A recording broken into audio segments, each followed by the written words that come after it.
Hi, I am Chung Kong. Hi, my name is Farhana. Hello, my name is Nicholas Koo. Hi, I'm Azel. Hi, it's Sam.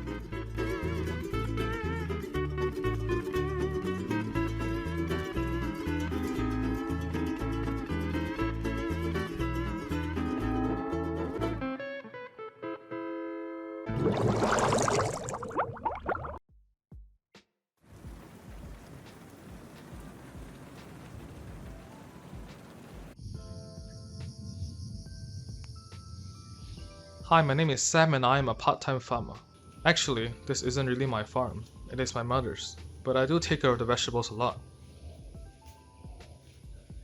We grow tomatoes, papayas, corn, cabbages, lettuce, mango, lemon, peanuts, okra, eggplants, lemongrass, basils, and a lot of succulents.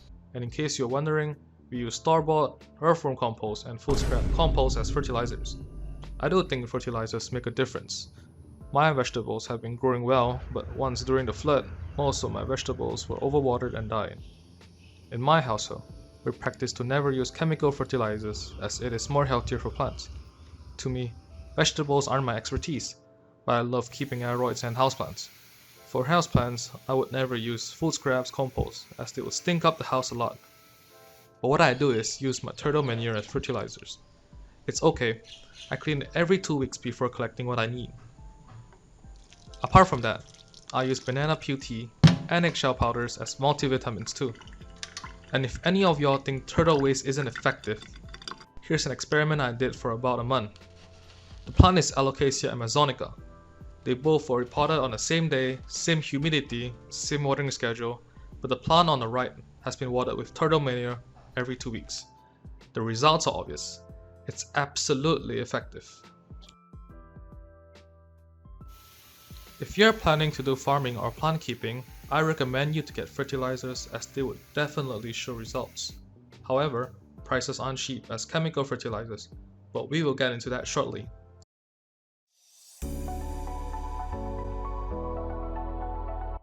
To find prices, Farhana and I went on an adventure to collect data.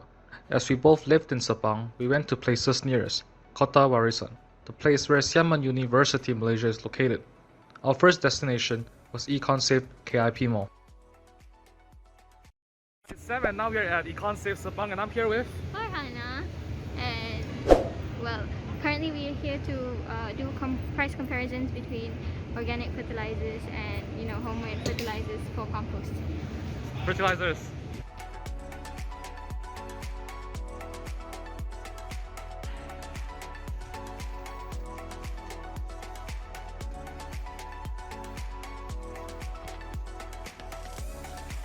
We cannot find any synthetic fertilizers. It says here that it's organic. We doubt that, but let's just go with that. Farhana and I failed to find chemical fertilizers at Mr. DIY, so we went to EconSafe instead.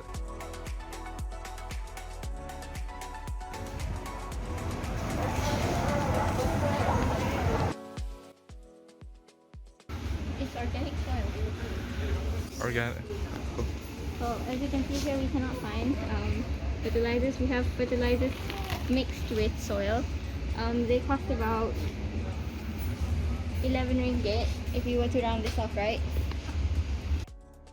And once again, we couldn't find chemical fertilizers, so we walked to Ninso instead.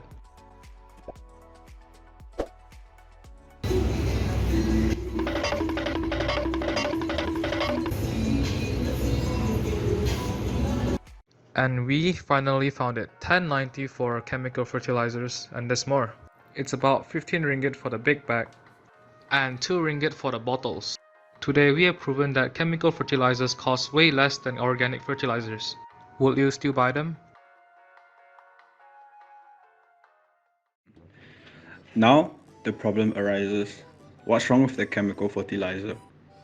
In honest opinion, chemical fertilizers are way cheaper than organic fertilizers.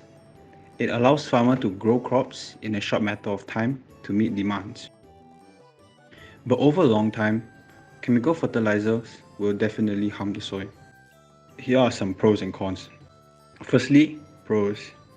Organic fertilizers are made of biodegradable, which means it will not harm the environment. It can be made at your kitchen, so you don't have to travel far just to pick up some fertilizers, and of course, it will boost soil quality. However, nutrients aren't labeled so as they aren't formulated. It will be difficult to measure out the perfect nutrients ratio for plants to survive in. Now for the chemical fertilizers, for the pros. Chemical fertilizers will show results in just a matter of days. Farmers can take advantage of it. Unlike organic fertilizers, nutrients are labeled and packed with perfect ratio for plants to grow in. However, chemical fertilizers will harm the soil quality over time, and it is made with non-biodegradable material that will also harm the environment. Now, let's talk more about the environmental issues. Every time you eat, every time you cook, I am sure you have leftover food scrap hanging, and usually the average people would just dump their waste food into the bin and it will be transferred to your local landfill. Hi, my name is Yap Jung Kong from Foundation Study of Science from Xiamen University, Malaysia. And now I will be explaining about environmental issue with chemical fertilizer.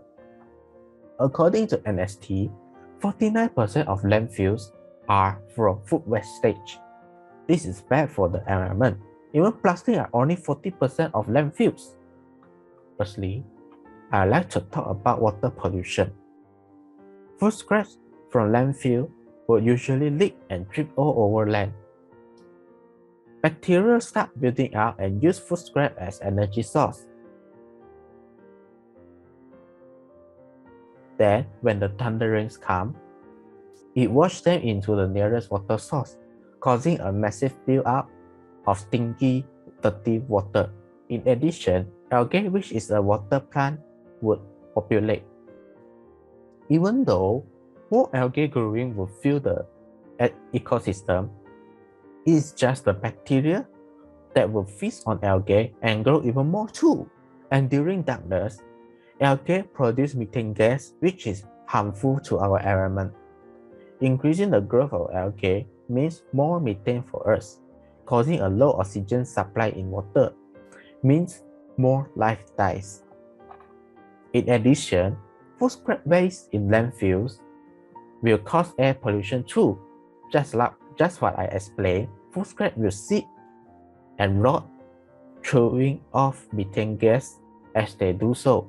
Methane gas itself is not very harmful, but it can react with the oxygen in our atmosphere into carbon dioxide. We all know carbon dioxide is not good, right? Thus, more rotting food, more methane, more destruction. What if I tell you there is a simple solution to that? How do you safely dispose of food waste and contribute to our environment? Compost. Homemade compost are fun and easy way to reduce toxic gas in the air. Of course, there are countless methods, but we will show you one in a while. Homemade compost will not only reduce harmful gas or pollute water source, but it can also make your plant grow too. With more plant, less toxic gas, the world will be in a better place. Let's contribute together. If you do care, it starts with you. Thank you for listening. Hi, I'm Hazel, and I'll now show you how to make your own DIY tea compost at home. Firstly, grab a tea bag, cut the top and put it into a glass.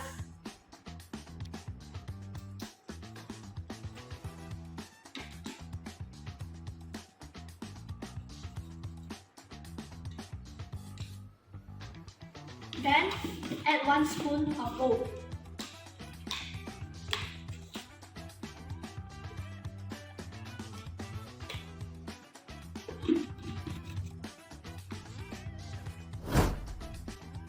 Prepare boiled water and pour it into the cup until it is halfway full.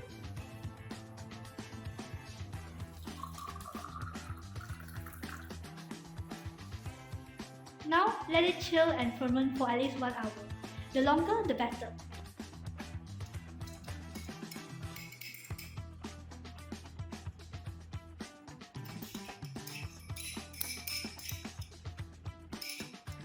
Now you have it, your own homemade compost. Water your plants every 3 weeks with fertilizer and watch them grow. Now, to explain the science of it, tea is extremely rich in nitrogen, and nitrogen is like steroids, the growth hormone for plants to grow. Oat was added because they contain extra phosphorus and iron that are good minerals for your plants too.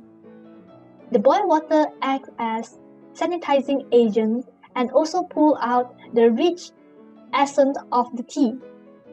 In case you are wondering, waiting for at least 1 hour will allow the compost to activate rich antibodies that are proteins produced by your immune system to fight infections from the plants.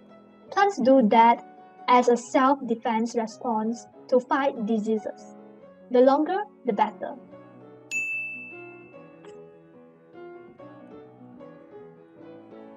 Now the video has come to an end. I hope that you enjoyed the video as much as we do.